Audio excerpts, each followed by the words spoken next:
জানিস তো পুটুরানি, কাল আমি জগৎপুরে যাত্রা দেখতে যাব, পৃথ্বীরাজের যাত্রা।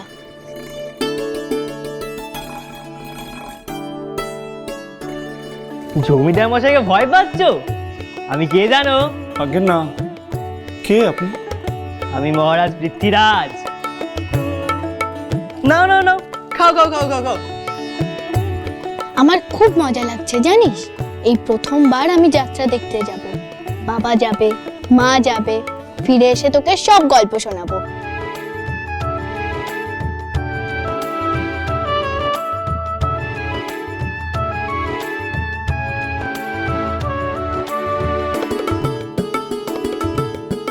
ওখানে গেলে কি ওই দস্যি ছেলেটার দেখা পাবো?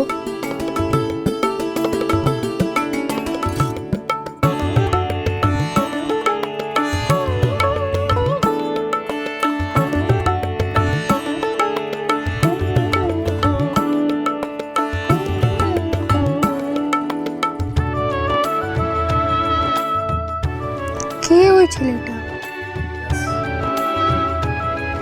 কি রে, তুই ঘুমিয়ে গেলি নাকি? বল না, বল না পুটুরানি, ছেলেটা কে?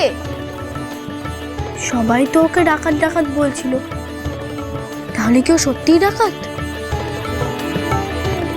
তবে ওই বেয়ারা কাকাটাকে আদর করে খাইয়ে দিচ্ছিল কেন?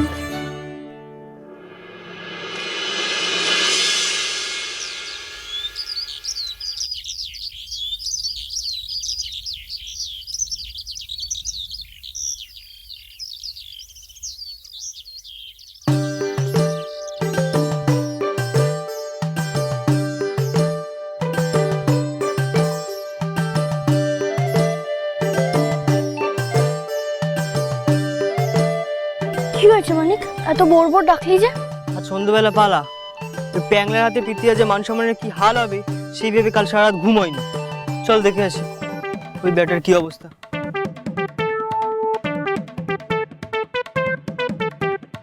বাজে ভেরি তুরি বাঁধিছে রণ, তীর ঝন ঝন ঘোরে বন বন। থাম, বড় বড় করে তীর নয়, আমার মাথা ঘুরছে মেঘলা মাথা। সন্ধেবেলা যাত্রা পালা আর তুই এখনো কিনে ভুলভাল সংলাপ বলছিস। গগনা তোর চেয়ে ঢের ভালো অভিনয় করে, তাও আমি তোকে পৃথ্বীরাজের পাট্টা দিয়েছিলাম। এখন যদি তুই মঞ্চে গিয়ে ঝোলাস, সে তোকে ছেড়ে কথা কইবে? ও তোমার টাকায় খাই পড়ে, গগনা কথা বলবে কোন সাহসে? তুমি আমাকে পৃথ্বীরাজের পাঠ দিয়েছো, বেশ করেছো। ও বলাই কে? চুপ কর। গগনা যদি আজকে দল ছেড়ে দেয়, কালকে নিজের ব্যবস্থা ঠিক নিজে করে নিতে পারবে। তুই পারবি? আমি বাপ হয়ে তোকে যদি দলে না নিতাম, কে নিত? না আছে তোর গলার ছিঁড়ি, না আছে তোর তেজ। এরপরে মঞ্চে উঠে যদি এরকম মিউ মিউ মিউ করে সংলাপ বলিস, ওটা দলটাই লাটে উঠে যাবে।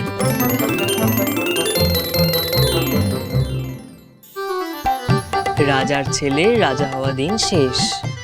এবার রাজা সেই হবে যে রাখবে পৃথ্বীরাজের মান।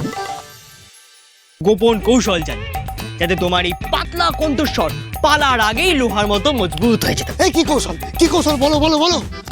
বলতে পারি, তবে এই কৌশলে কিন্তু একটা শর্ত আছে। মামা বাবু, এবার সাপে নেউলে লাগবে লড়াই, বাপের সাথে মামার। ওপরওয়ালা ঠিক সময় পিঠ বাঁচালো আমার। শ্রীমান পৃথ্বীরাজ,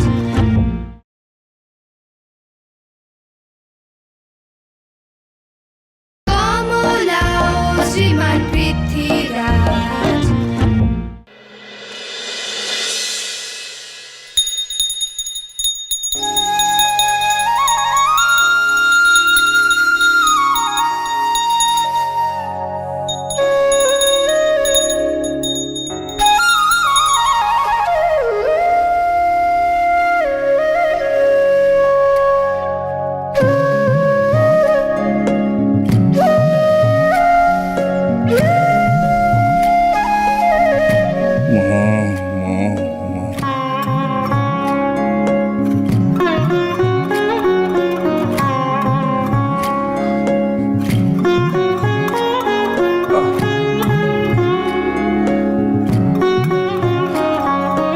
হে মা জগৎজননী, আজ তোমার ছেলের বড় পরীক্ষা।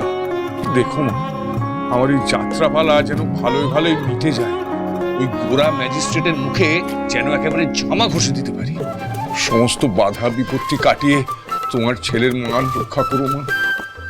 জয় মা, জয় মা কালী, জয় মা, জয় মা।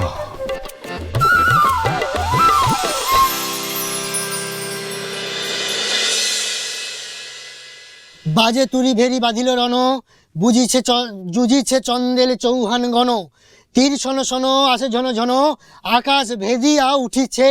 ইয়ে বাংলা কুমার, কি ব্যাপার তোমরা এখানে? এই দেখতে এলাম আজ তোমার আর আমার দুজনের বাবার মুখ রক্ষার ভার তোমার কাঁধে। কিন্তু তোমার যে গলার অবস্থা দেখছি তাতে তো দূরবীন দিয়ে সংলাপ শুনতে হবে। যা বলেছিস মানিক, ওকে দিয়ে পৃথ্বীরাজের পাঠ করানো আর হাতিরে বাবু গেঞ্জি পড়বে এক। কি বললে? আমার গলা বেরোয় না? না তুমি অভিনয়ের কি বোঝো হে? সব নাট্যাচার্য ঘোষ মশাইয়ের নাম শুনেছো নিশ্চয়ই? তা কে না শুনেছে? উনি আমার দাদু হয়। সত্যি? কিন্তু তুমি তো মুখুজ্জি, ঘোষ মশাই তোমার দাদু হলো কি করে?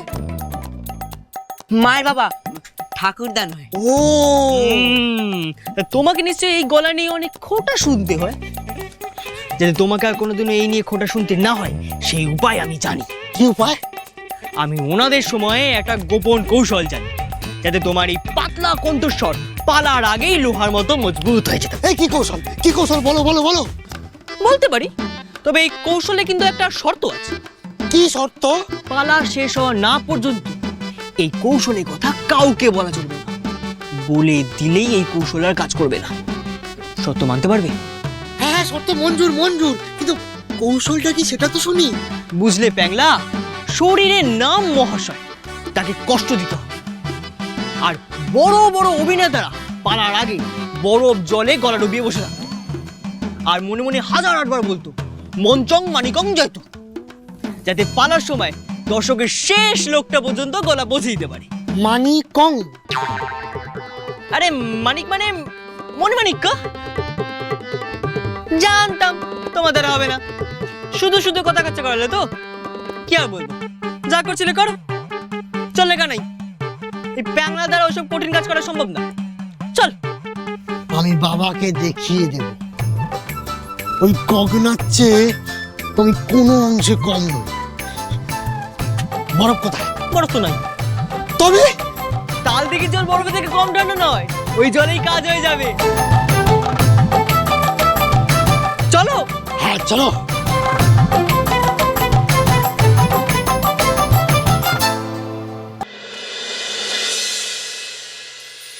ছাড় বলছি, ছাড় ছাড় ছাড়। মা মা মারিদা মেরে ফেললো। ছাড়। মা মারিদা মেরে ফেললো। আরে কি করছিসটা কি? ওটা ওটা ছাড় আরে তাহলে কিন্তু কষ্ট হয়ে যাবে। ছাড়।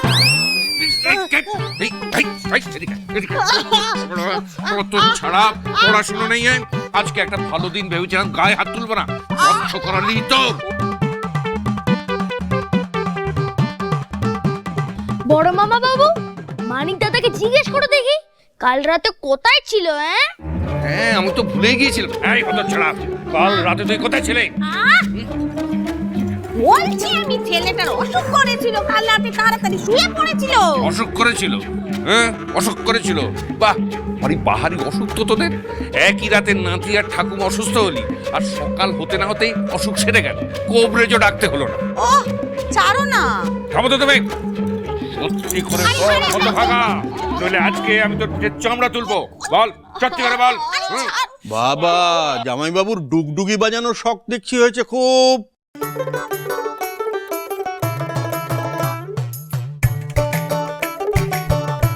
তা গাজনটা বাইরে করলে হতো না? আমার এই ভাগনাটাকে মারা কেন? হ্যাঁ